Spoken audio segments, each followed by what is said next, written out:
Hi, today I'd like to show you Trouble in Mind. It's an 8-bar blues written back in the mists of time, having something to do with Louie Armstrong and a bunch of other people, but it became a blues standard. And it's played by all sorts of people, sort of in all sorts of styles, really. I'm going to show you a chord style, way of playing it today, which is pretty cool for us because we get to use a chord progression that we don't normally get to play. And it has a nifty little turnaround that's a little different than the standard turnarounds that have been used. Anyway, I'll play it for you and then I'll show it to you. I'm going to play it with the emphasis on the low notes so you can really hear the chord changes, but you can just strum it as well.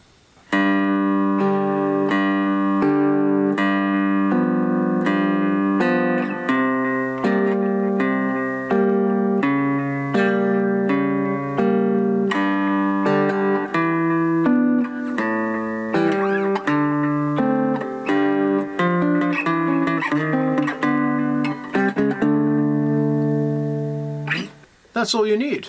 So we start off with G. I'm tuned to open G, G, D, G.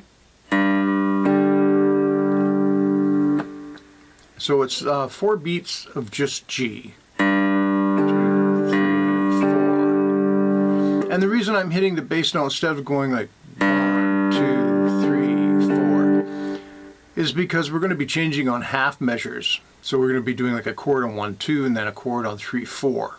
So I'm putting the bass note in on the 1 and the 3 on each measure. So back to the beginning, full measure of G. Full measure of G7, which I'm going to play today with the 3 and the 4 over here. And you can use any fingers you want.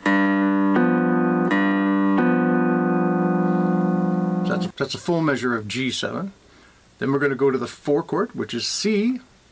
We're going to play C7. That's 5, 5, 3. And then we're going to play C sharp diminished. Or if you prefer, D flat diminished. We're just going to add our little finger here.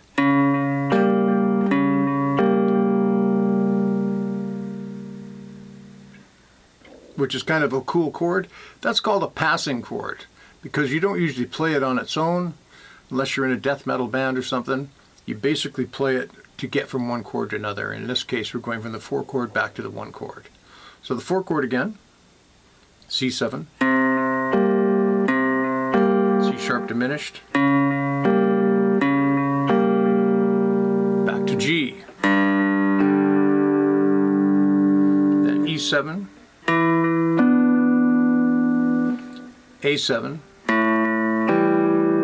E7 was 997, A7 is 2-2 open, and then D7, that's 775, and then open G. And I play that as a half note. So I play all 3 strings at once. And then I do this turnaround starting up here on 10. On the low string, skipping the middle string and going over to 7. And I'm going down 1 fret at a time. So 10, 7, 9, 6, 8, 5, 7, 4.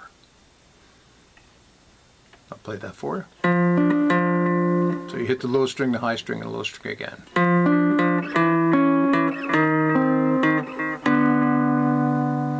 And do the usual climb from the 4 chord to the 5 chord, C, C sharp, D.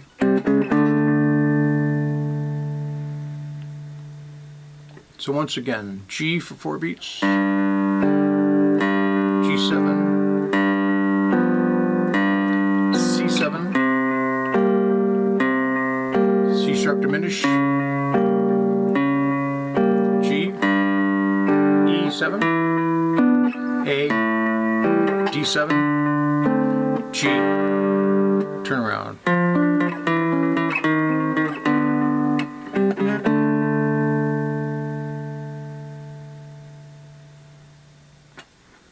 Oh, hope you have fun with that song. And if you notice I'm playing a plank, which is what I call this thing, instead of a cigar box guitar, I am. And the reason I got into trying this out were a couple reasons. The neck, all the parts, everything you need is on the neck. The jack, the pickup, the bridge, and I know I haven't finished this or this because it works and I'm lazy. But this is can be put on anything.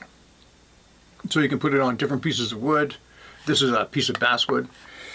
Or you can stick it on a box. Up here where I live, it's gotten incredibly difficult to find good cigar boxes because our government, in their wisdom, banned them for some crazy reason. And yes, we can get them shipped in, but shipping to our location, it's almost cost prohibitive, you know? And unless you're going to build like a whole whack of them or something, I suppose it might be worth it. So anybody can build one of these. The neck was from Amazon, originally from CB Giddy. And I have a video, and I'll put the link down below, where you can make one of these or a license plate guitar. They're fun, they sound good. Even if you're living in the States and you have lots of cigar boxes, you might want to try a couple of these things. But up where I live in Canada, lots of people don't know what to do. So there's two alternatives.